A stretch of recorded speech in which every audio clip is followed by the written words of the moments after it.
Namaste, witchlings. I was doing good up until about 3 seconds ago. Let's get started. Oh, let me do this.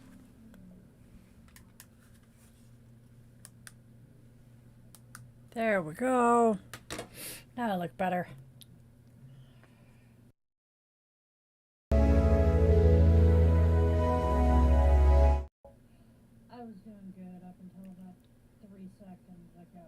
Now I gotta find where I'm talking from.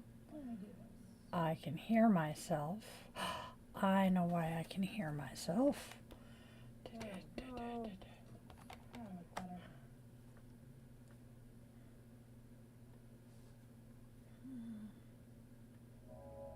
myself a smidge bit of volume. There we go.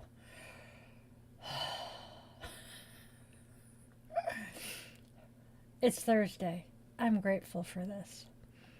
So let's get started, shall we?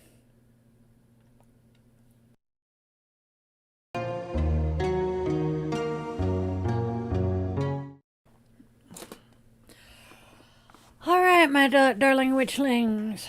You are stuck with just me today as we talk about yoga.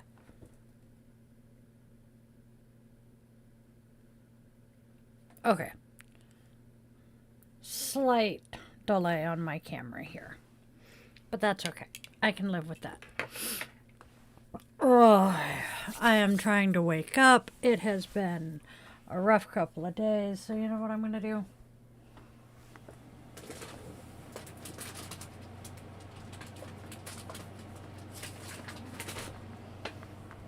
Sugar and caffeine to the rescue. I am off the medication that is making carbonation taste disgusting, and very much enjoying the fact that I can have my Dr. Pepper again. Trying to limit it to 1 or 2 a day. Some days I'm doing better than others. All right. Which actually will kind of play into what we're talking about today. Today, we are here. So, welcome back, Di the Yoga Witch podcast. I am Di, your favorite yoga witch. And today, we are going to be talking about the amazingly profound philosophy that is the 8 limbs of yoga, according to Patanjali, whose, I can't remember if that was his whole name or not. Give me just 1 second. I'm feeling stupid and should have looked that one up.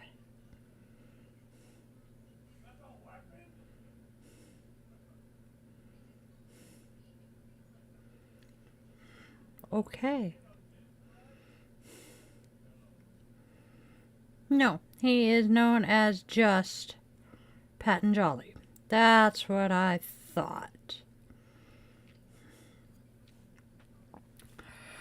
All right. So, Patanjali, very well known. I want to say ancient Indian, but that doesn't quite sound right. But very well known Indian author. He is the one. Let me confirm this before I spit it out. He was an author, a mystic, and a philosopher in ancient India. He is believed to be an author and compiler of a number of Sanskrit works. The greatest of these are the Yoga Sutras. Okay. So, the Yoga Sutras are what we pull the 8 limbs of yoga from, which is what we are discussing today, as well as so much of yoga's philosophy and everything. He is, in many ways, the father of modern yoga because he is the one who collated and wrote all of it down. So, we are going to get ready to explore the ethical foundation and personal observances that guide us on our yogic path. Today we are focusing on the Yamas and the Niyamas, which are the first 2 of the 8 limbs of yoga. Yoga is often perceived as simply a physical practice, the cool pictures you see on Instagram. But it is so much more than that. It is a holistic system that encompasses the ethical guidelines we will be discussing today, self-discipline, the physical postures, asana, breath control, sensory withdrawal, concentration, meditation, and ultimately the state of blissful union. There are Sanskrit words for each of these, and we will discuss them. But first, we want to talk about the first 2 limbs, the Yamas and the Niyamas. They are the ethical and moral principles that form the bedrock of a yogic practice. They guide our interactions with not only ourselves, but with the world around us, shaping our thoughts, our words, and our actions. So, let's start with the Yamas, the first limb of yoga, okay? 5 ethical restraints that help us navigate our external world with integrity and compassion. The first one is my personal favorite because I have to remind myself of it on a regular, and that is ahimsa. It's nonviolence. So, harm none kind of resonates. So nonviolence, not just in our actions, but also our thoughts and our words. It is about cultivating kindness and respect for all living things. Again, for those of us who have even a passing familiarity with Wicca, the basic tenet of Wicca is, "And ye harm none, do what ye will." That is the final line of the Wiccan Rede. And to them, to Wiccans, harm none means literally harming no one, including yourself, in thought, word, and deed. Ahimsa, nonviolence, not just in action, but in thoughts and words. Satya, truthfulness, being honest with ourselves and others, and living in alignment with our authentic selves. So being open and honest in every aspect of your life with everyone, including yourself. Asteya, non-stealing. Not just material possessions, but also, and this is the important one, also time, energy, and ideas. So it's about respecting the boundaries and contributions of others. So while many people think of non-stealing as, I didn't shoplift my soda, it also means to be mindful of taking up time and energy from those around you and not stealing other people's ideas and claiming them as your own, Tesla. Anyway, and I meant Nikolai Tesla, not the muskrat, although he does the same damn thing. Brahmacharya is moderation. A lot of people will translate Brahmacharya to abstinence, and they mean physical abstinence there. And this particular definition resonates with me far more than abstinence does, because it says moderation, using our energy wisely and avoiding excess in all aspects of life. It's about finding balance and directing our energy towards our higher goals. So,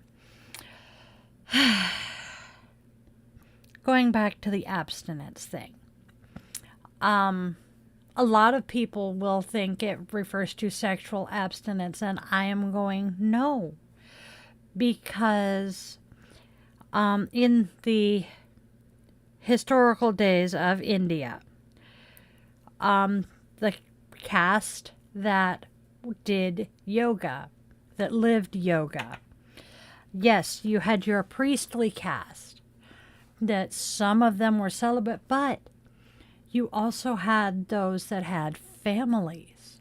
So how do you have a family and remain completely abstinent and celibate?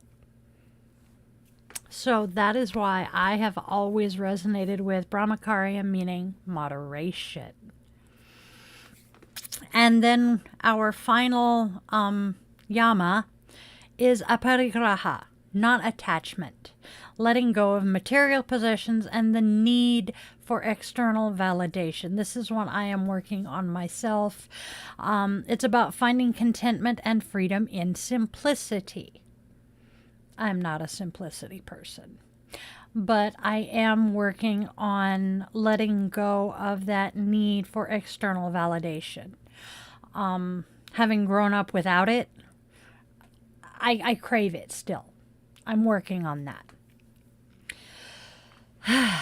Now, let's turn and look at the Niyamas, the 5 personal observances that guide our inner journey of self-discipline and spiritual growth. First, we have Saucha, purity, not just physical cleanliness, but also purity of mind and heart. It's about cultivating clarity and positivity within ourselves. This is all internal. Santosha, contentment, finding joy and gratitude in the here and now, and regardless of external circumstances. I mean, you could be living in the middle of a war zone or dealing with a hurricane bearing down on you and still find contentment. It's difficult, but doable. Santosha is about embracing what we have right here, right now, and letting go of the constant more. Want, need, want. No, we are content with what we have, which also goes with the non-grasping, which is asteya, non-stealing, non-grasping. Tapas, Self-discipline, the fire that fuels our practice and helps us overcome obstacles. This is about cultivating our inner strength and our resilience. Another favorite, Svadhyaya, self-study, exploring our inner landscape through reflection, meditation, and studying sacred texts. This is about deepening our understanding of ourselves and our connection to the divine. My ways of practicing Svadhyaya, therapy, shadow work. I have a number of books on yoga and paganism, even Christianity. I have the sacred texts that, when my brain will let me do it, I do sit and study. Things like, the name of the author just ran out of my head, but the Witch's Bible, and I have the Upanishads, I have the Bhagavad Gita. These are considered sacred texts. I have multiple different copies of the Bible. I wish to hell I still had the one I got before boot camp that had the Apocrypha in it. But, And that leads us to, speaking of the Bible, leads us to Ishvara Pranadhana, which is our final niyama, which is surrender to a higher power and recognizing that we are a part of something greater than ourselves. This is about letting go of control and trusting in the flow of life. Being the person I am, I've never had a whole lot of control over my own life. It's always been in someone else's hands. So Ishvara Pranadhana was probably one of the easiest for me to observe. Just saying here. The Yamas and the Niyamas, they're not just, abstract concepts. They're practical tools that we can easily integrate into our daily lives. By practicing ahimsa, we cultivate kindness and compassion towards not only ourselves, but others. My favorite time to remind myself of ahimsa is when I am driving, because I just earlier today read that Seattle has like the third worst traffic in the country. Made me laugh. Because I've gotten stuck in that traffic so many times. I need to look at where the top two are. I would not be surprised if one of them is LA, been stuck in their traffic as well. Still not fun. But, anytime you are stuck in hellacious traffic, road rage is going to try to rear its ugly head, especially if you are like me and have a low tolerance for frustration. And so as I'm driving down the road and people are cutting me off, not using their turn signals, and just in general being stupid, I have to go ahimsa. We are not going to kill someone. Ahimsa. We are not going to drive and run someone off the road for being an idiot. Ahimsa die. We are non-harming. Just saying. By practicing satya, we build trust and authenticity in our relationships, satya being truthfulness again. By practicing asteya, non-grasping, non-stealing, we learn to respect the boundaries and the contributions of others because we're not stealing those things from them. And by practicing brahmacharya, we find balance and direct our energy towards those higher goals that we have. And by practicing aparigraha, we let go of attachment and we find freedom in simplicity. I am going to grab a book that I know is up here. There it is. I mentioned this book last week. True Yoga, Jenny Lee. The whole point of this book is to show us how to integrate the 8 limbs of yoga into everyday life, modern everyday life. So, we have covered practicing the yamas in our daily lives. Now, by practicing saucha, we create a clean and clear space for inner growth. By practicing santosha, we find contentment and gratitude in the present moment, mindfulness. By practicing tapas, I laugh. The hubby just messaged because I heard the doggos barking. Amazingly, this guy didn't join in. We have a dog that drives by every day at the same time, and it barks. And apparently today, my oldest pupper, who is the smallest of our dogs, decided he had to deploy the power of Bork to protect Mom and Dad. He's a good dog.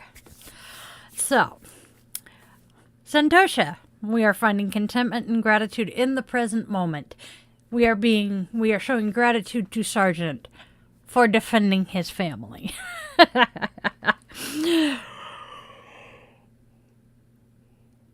Oh, excuse me. I am so sorry. I'm yawning at you guys. By practicing tapas, we are building discipline and resilience.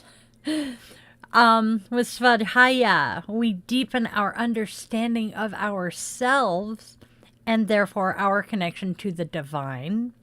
And by practicing Ishvara Pranadhana, we are surrendering to a higher power and trusting in the flow of life. As we dive deeper into the Yamas and the Niyamas, we realize that they are not just, individual practices. These are not things that we can just take we can take a parigraha here and santosha here. No. They are interconnected threads that we weave together into the fabric of our yogic journey. They guide us towards a life of integrity, compassion, self-discipline, and spiritual growth. The spiritual growth being the biggest part of it. So, how do we incorporate the Yamas and Niyamas into our modern lives? It starts with awareness and intention. Pay attention to your thoughts, your words, and your actions. Take one at a time to focus on it and learn it. Like I said, I personally have worked on ahimsa the most. So are your thoughts, your words, and your actions aligned with the principles of ahimsa, satya, asteya, brahmacharya, and aparigraha? And then are your thoughts and actions, are you practicing the saucha and being pure of mind, heart, and body? Are you finding contentment in the little things in life? Do you have the self-discipline, the fire burning inside you to fuel your practice? Not only your yogic practice, but everything else, your work ethic, everything. And is it giving you the fire to overcome those minor obstacles or even major obstacles in your way? Are you practicing Svadhyaya and doing the internal work to, be a better person? Are you working on understanding not only yourself, but the fact that you are divine? You are your own deity. And then, are you surrendering to that higher power? Are you practicing Ishvara Pranadhana? Surrendering to that higher power and acknowledging, I am not the only thing there is. I am not the center of the universe, Karen.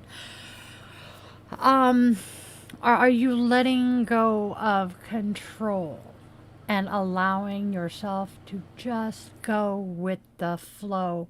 Let go and let God, as so many Christian friends say. Let's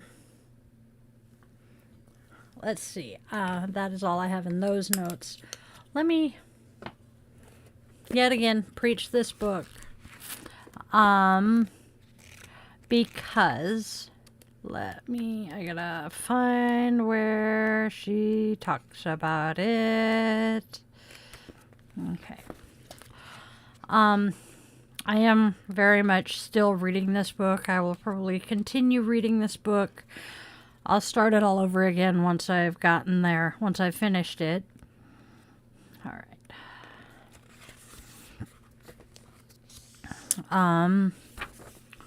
I meant to mark my notes here and spaced it.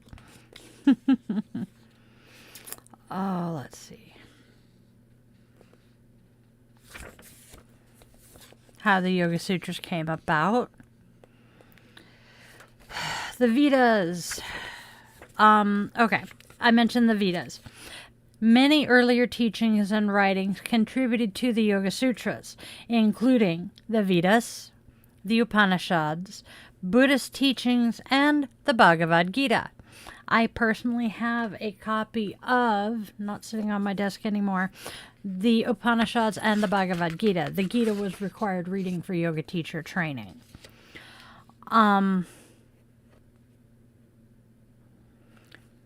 The Vedas are considered the oldest religious text from which yoga philosophy comes. But I was looking for where she writes here. All right. Lots of Sanskrit words in here. Big surprise.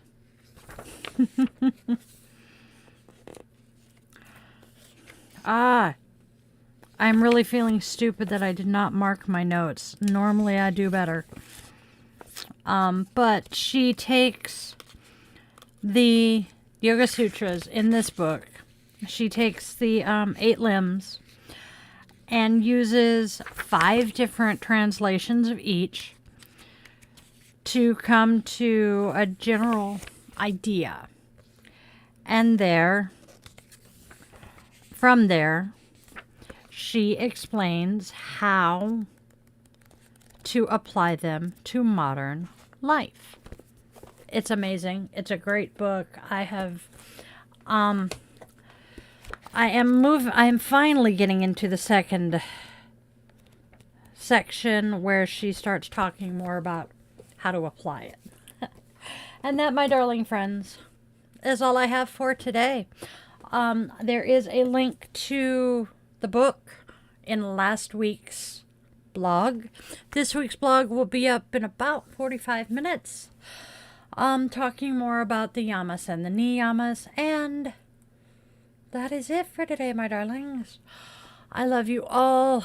Like, share, subscribe, hit the bell if you want to know when I'm online again. Otherwise, spread love, joy, and kindness. Tell your loved ones that they mean something. You don't know when your last chance will be. And I will see you guys tomorrow for the Daily Draw. I love you. Have a fantabulous, magical night.